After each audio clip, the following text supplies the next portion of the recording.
Good morning to everyone. আশা করছি তোমরা সবাই ভালো আছো। আমিও কিন্তু খুব খুব ভালো আছি। আজকে একটা বিয়ে বাড়ি রয়েছে, তার জন্য রেডি হয়ে নিচ্ছি। আজকে আমি পরেছি এই শাড়িটা, চুলটা আমি লাইফে ফার্স্ট টাইম এরমভাবে কার্ল করেছি। আমাকে কেমন লাগছে কমেন্ট সেকশনে অবশ্যই জানিও। এটা একটা এক্সপেরিমেন্ট বলতে পারো আমার লুকের সঙ্গে। আর মাকে কিভাবে সাজিয়েছি তারাও দেখিয়ে দিই তোমাদেরকে।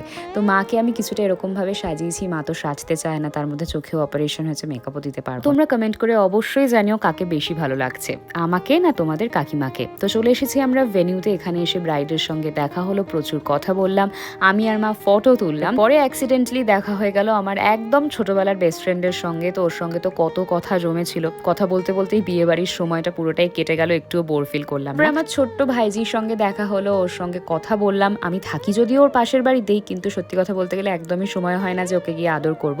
তো বিয়ে বাড়িতেই পেয়ে একটু চটকে দিলাম। আজকে শর্ট আউট পাচ্ছে সুচিস্মিতা। তারপরে শুরু হলো আমার খাওয়া। কি কি খেলাম জানতে হলে পরের ব্লগটা অবশ্যই দেখো কিন্তু। টাটা।